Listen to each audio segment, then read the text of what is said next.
fantastically devised setting where in most other video games, say for instance, one of the most popular first-person shooters of the older days was a game called Counter-Strike, where one team played terrorists and the other team played anti-terrorists, and you pit yourself against each other, and either the terrorists or the anti-terrorists won. In the American Army game, what they did was they pitted American soldiers against adversaries, but everybody was playing as American soldiers and viewed their position as adversaries.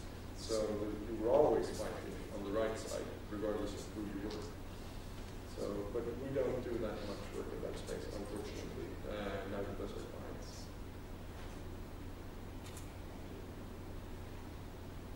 Another kind of game which is not so much technology driven, online or social gaming.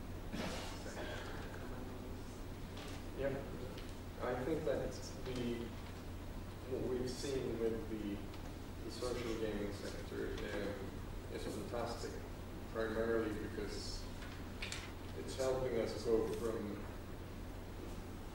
say, a couple of years ago there was a lot of doom and gloom about how you would need to be 150 people and spend $30 million to make a video game that would be able to compete and make a reasonable revenue or have a sensible business model.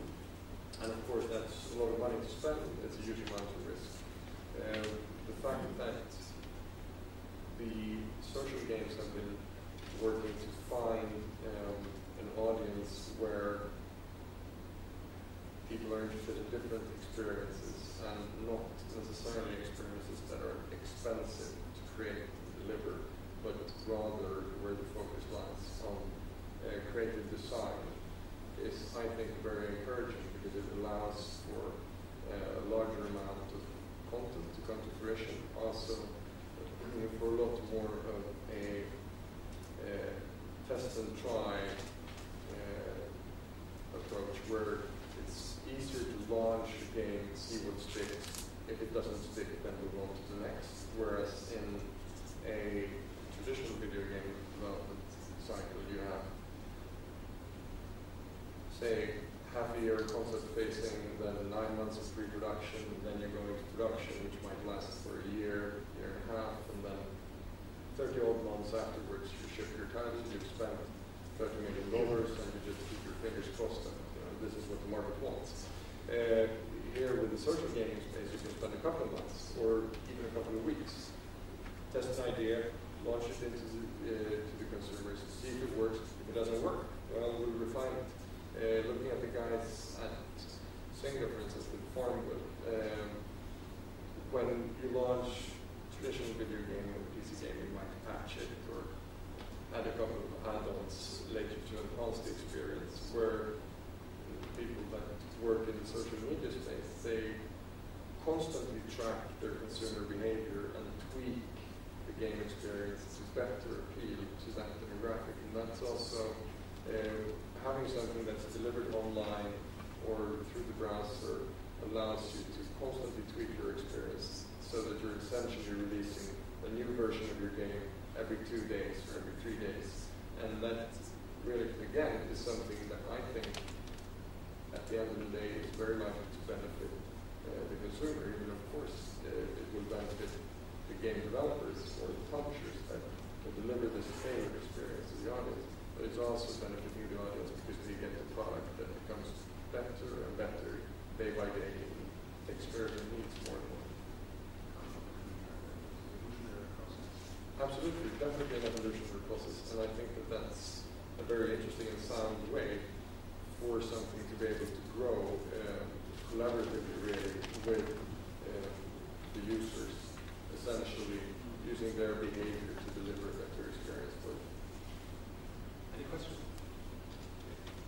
I would be interested to know a bit more about the role that German game development companies play. Because in the film industry, for example, there's not a big role worldwide, just the German market, and it's highly funded by the state, by this public funding and stuff.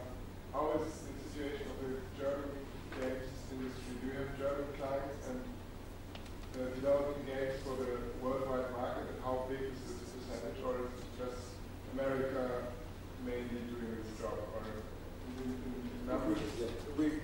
We'll start by looking at a quick geographical spread of where our client base is. We've got clients in the US, predominantly on the West Coast. We've got clients in Canada.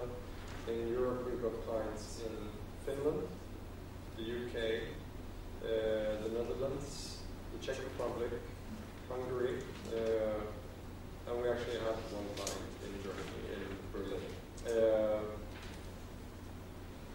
If you look at it from a worldwide perspective, the German games market has always suffered from one slight problem, which is that the native market is large enough to support the German games industry, meaning that all of the games, or most of the games that have been made in Germany for a long period of time, especially for the PC market, have been tailored specifically to the German market.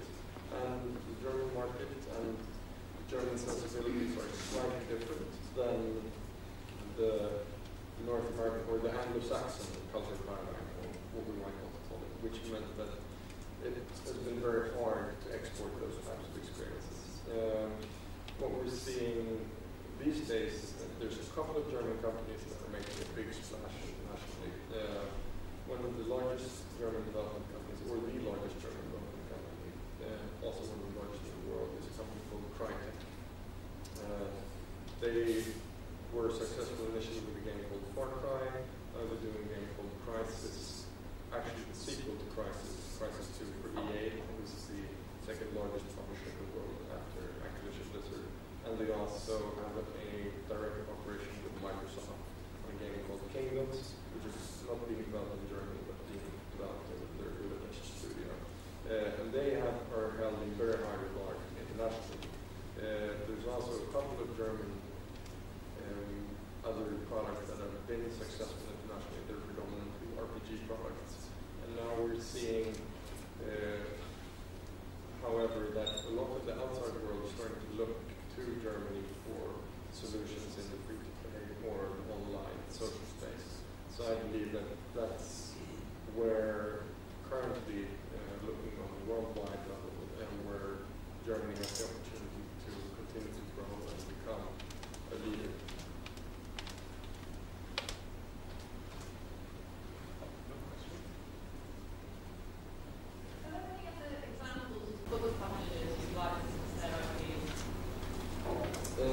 Particular book publishers, I think that there was there's been a number of books that, if you look at Lord of the Rings, for instance, that was an interesting licensing issue because there's the rights of the license to New Line for the movie, and New Line then held the interactive rights to the movies, which they licensed to EA for the launch of a series of successful video games based on that IP. But there's also the rights to the books, which are then separately licensed, and those have made it to video games. Also, of course, the Harry Potter games have been made successfully, delivered by EA. There's a number of, I can't remember the name of it now, but there's kind of Wizardology. Those have also been licensed, but I'm not sure if they've been completely developed because they were licensed by a company called Codemasters. What we've been seeing is that there's other people, creative people, who've been coming from a book background and then taking their brand into video games. The one example would be, for instance, a horror writer called Clive Barker that did one game back in the late 90s, early 2000s with EA called Undying, and then later in Codemasters called Jericho, which unfortunately wasn't a huge commercial success. But there are, I believe, a number of instances where it's happened, and I also think that what's tricky in that situation is to find the correct application of the IP into the video game space. Where something that's kind of building off a Hollywood blockbuster, very much like the Harry Potter, then it's one thing. But when you're trying to develop something independently from just the book IP, it's much more difficult. There was one very famously unsuccessful attempt of bringing Hitchhiker's Guide to the Galaxy into the video game space, which was a disaster, kind of even led by a Swedish company. So I will talk about that. Why was it exactly just that vintage book? I think that I wouldn't know in particular of development. I assume that just knowing the books, I don't really see how they immediately lend themselves to being a great video game.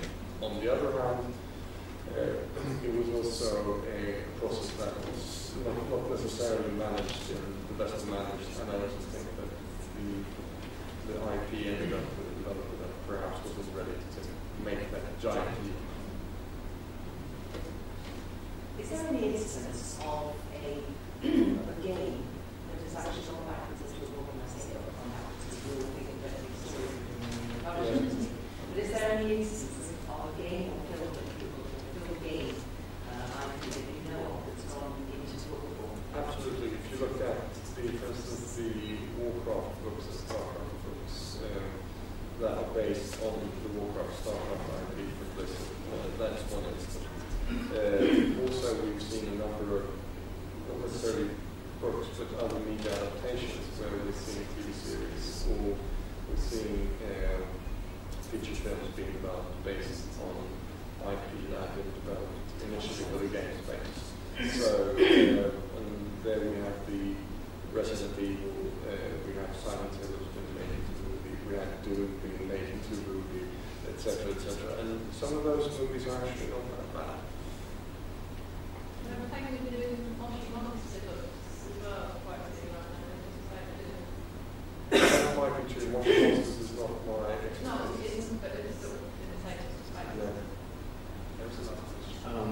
When did the failed adaptation of Hitchhiker's Guide to the Galaxy happen? Do you refer to the text adventure from the early 80s? Because I thought that was quite successful. Yeah, that was quite. No, this is the late 90s, early 2000s. Okay. Yeah, unfortunately, I see that we are at the end of our workshop, and I have to ask one last question.